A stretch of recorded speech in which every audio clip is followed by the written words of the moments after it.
Begin at the beginning, go on to the end, and then stop. That's the theory of storytelling, according to Humpty Dumpty, and yet I've almost never met a story that followed it. Certainly Purple Hibiscus, Nigerian author Chimamanda Ngozi Adichie's first novel, breaks that rule into tiny little shards that can never be reassembled. The novel begins on Palm Sunday, the Sunday before Easter, when Jaja does not take communion. Kambili's world revolves around Jaja nearly as thoroughly as it revolves around her papa.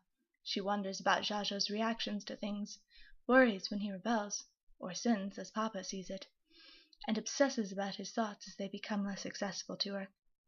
Their family culture is one of silence, so Kambili and Jaja have the language of the eyes.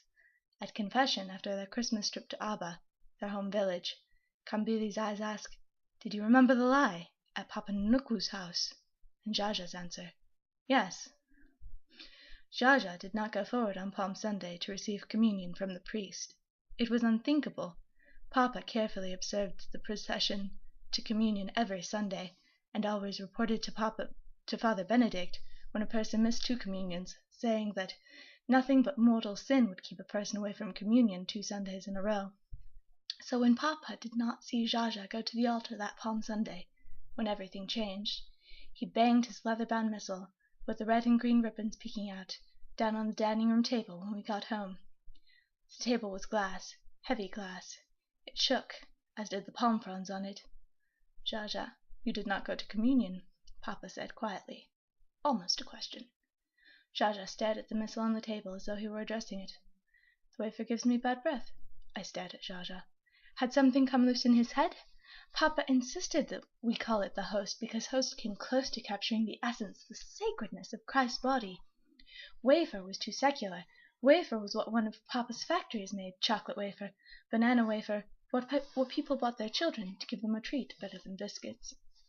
"And the priest keeps touching my mouth, and it nauseates me," Jaja said. He knew I was looking at him, that my shocked eyes begged him to seal his mouth, but he did not look at me. "It is the body of our Lord." Papa's voice was low, very low. His face looked swollen already, with puss-tipped rashes spread across every inch, but it seemed to be swelling even more. You cannot stop receiving the body of our Lord. It is death, you know that." "Then I will die." Fear darkened Jaja's eyes to the color of coal tar, but he looked Papa in the face now. "Then I will die, Papa." I lay in bed, after Mama left, and let my mind rake through the past, through the years when Jaja and Mama and I spoke more with our spirits than with our lips, until Nusuka started it all.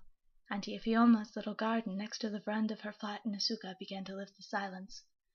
Jaja's defiance seemed to me now like Auntie Ifeoma's experimental purple hibiscus, rare, fragrant with the undertones of freedom, a different kind of freedom from the one the crowds waving green leaves chanted at Government Square after the coup, a freedom to be, to do. After the events of Palm Sunday, the narrative jumps back in time, to early the previous year. Mama is pregnant, will have the baby in October.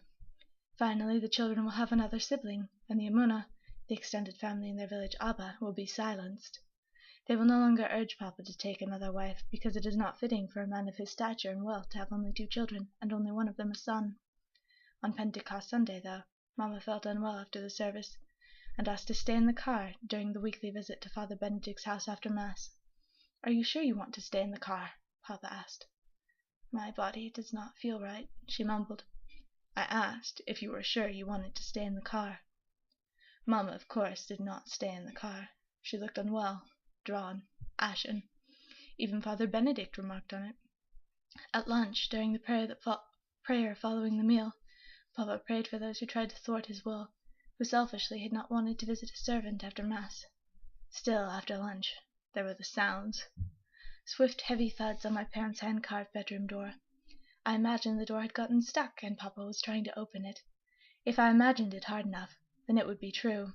I sat down, closed my eyes, and began to count. Counting made it seem not that long, made it seem not that bad. Sometimes it was over, before I even got to 20. Mama miscarried later that night, despite everything that the doctors at the hospital could do. Before Auntie Ifeoma invited them to Nusuka, Kambili and Jaja had never spent a night apart from Papa. He was persuaded only because his sister proposed a visit to Aokpe, the village where the Blessed Virgin was rumored to have been appearing. "A week, Eugene," she said firmly. "They will stay a week." Before the visit, Kambili and Jaja saw Auntie Ifioma and her children only at Christmas in Aba, and little enough then, because Amaka, Obiora, Chima, and their mother stayed with Papa Nnuku, who was, according to Papa, a heathen, and according to Auntie Ifioma, a traditionalist.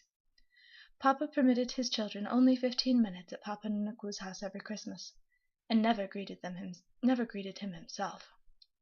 In Nasuka, Jaja began to ask questions he would never ask under Papa's eye, surprising his sister and becoming more inaccessible to her.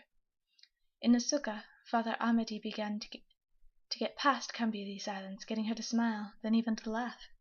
In Nasuka, Kambili for the first time answered past the bubbles in her throat when Amaka sneered at her for not knowing simple tasks of food preparation.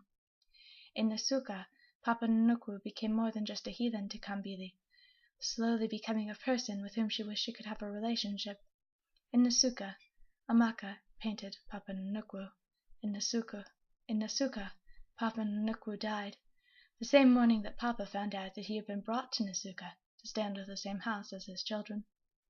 Back in Inogwu, Papa poured boiling water on the feet of his children, telling them with tears in his eyes that when you walk into sin, you burn your feet. "Everything I do for your own good."